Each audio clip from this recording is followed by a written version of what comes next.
Hello everyone, this is Just a Dad. Today I'm going to show you how to fix your Keurig Case Supreme if it's not working. One of the causes could be that the needles are clogged. So if you press your brew button and nothing comes out, or if the stream is kind of coming out at an awkward angle, it means your needles need to be cleaned. So one of the first things we're going to do is we're going to power it off and we're going to unplug it. Let it cool down, but so open it up and let it cool down. Now be careful, these are sharp, especially this needle here is really sharp, be careful. So the Case Supreme and the Case Supreme Plus both have 5 needles on the top and 1 needle on the bottom. This is the standard Keurig needle basket that you have right here. So the first part of this video I'm going to talk about the lower needle, and then we'll do the upper needle. The first thing you're going to need is just a standard paper clip metal one. Don't get the plastic coated ones because you could get some plastic up in there. Next, so we're going to take out this needle basket. You want to kind of grip it here and push from the bottom. Now the only sharp thing is the needle right there. There's nothing sharp from the bottom. So if you press up from the bottom, it'll pop out. See, there's nothing sharp right here. It's sharp right there. So now we have the bottom needle basket. Okay, so now it's going to come apart right here. And the best way I do that, I kind of grip it like this and just kind of turn, or just kind of like that, and then it comes apart. Now you'll be surprised, this gets really cruddy down in here, and even these big openings right here can become lodged with coffee, and you got to kind of clean them out. If you've never had this apart, you'll be really shocked how dirty this gets. I clean mine at least once every 3 or 4 months. So that if your stream's not coming out right, you need to clean these. These are not needles, these are just big openings right here. Now here's where the needle is. Be careful, right there's the needle, but we're going to clean it from the bottom. So you're going to take the paper clip and shoot it in from the bottom. Now these needles are angled at the top, so you won't get the paper clip to come all the way through. But you can see the needle or the paper clip coming in. Now the best way to clean this is take it over to the sink, and as you're running water through here, clean it out this way. You really can't go this way too much. It's a little hard because that needle's at an angle. But just wash this out with soap and water really good. Shoot a bunch of water down here and clean out this needle right here. Now we're ready, and then use a brush. This gets cruddy down in here, all around here gets kind of cruddy too. So now we're ready to put it back together. It's got these 2 ears, and there's these little indentations for it to go into. So we're just going to line it up and snap it in. It should snap in a little bit. Now I can't turn it, and it doesn't come off real easy. Now the bottom needle's ready to go. Now we need to reinsert it. I tell people, read the caution sharp needle. You should be able to read, and the needle will be at the top. That lines these 2 tangs, and then there's a tang up at the top. And if you see right here, there's 2 tangs.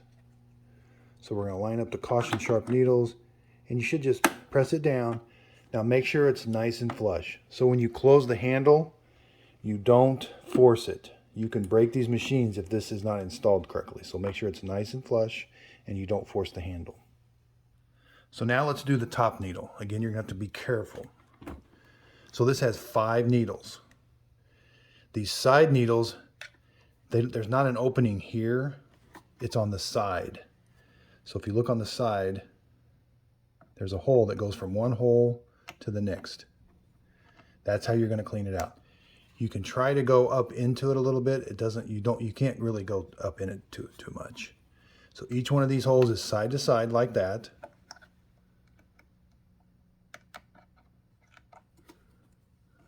They've kind of got the holes positioned where it's easy for you to clean. The back ones are the hardest.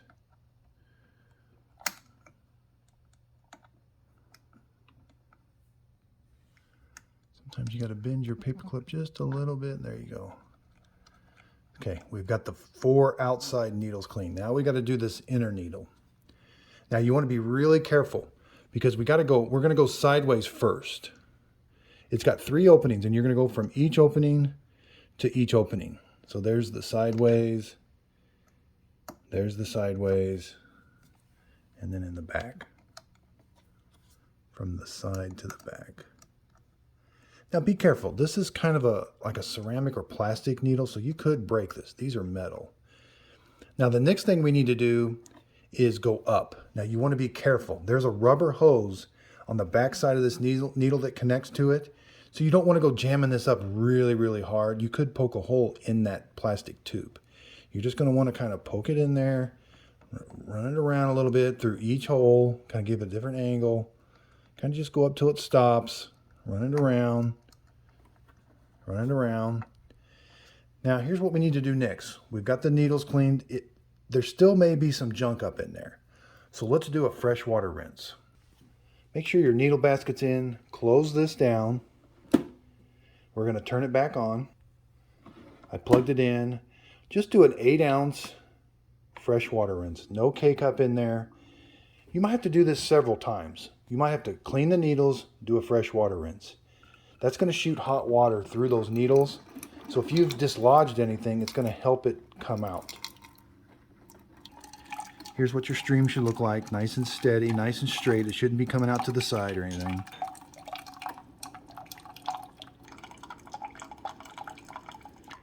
And then just when you think it's done, it's going to shoot a bunch of hot water out. So now we lift the head. Now be careful that these can be hot. You can see the steam coming off of it. More than likely you probably got this one pretty clean because you can see the water coming out of it. It's these top needles that can be a little stubborn. So again, you may have to go back in, just kind of work it loose, work it around. You might have to do this 3 or 4 times. You'll be surprised. You're definitely going to think my machine is broke. The pump's not working. But if that pump senses any back pressure, it shuts the machine down. So any little back pressure by a clogged needle is going to cause this thing to just shut down, and you're not going to get any Keurig out or any coffee out. So it could be just this simple as cleaning the needles. And one of the worst things you can do is, and I find myself doing it too, is if you leave a K-cup in here. If you leave a K-cup in here, you'll see some coffee grounds up in here, and then it just kind of dries. So I do a freshwater, what we just did there, a freshwater rinse. I try to do those once a week. And then again, I take this out at least once a month and clean it up. So once you got the needles cleaned, your machine should work. If it's still not working, I would try a rinse pod. Keurig sells some rinse pods. That might help. But I would just keep trying cleaning the needles and doing freshwater rinses. Check out my other video where I show you how to descale. So if your descale light is on, I show you how to descale it. Thanks everybody for watching. And if you could, please like and subscribe.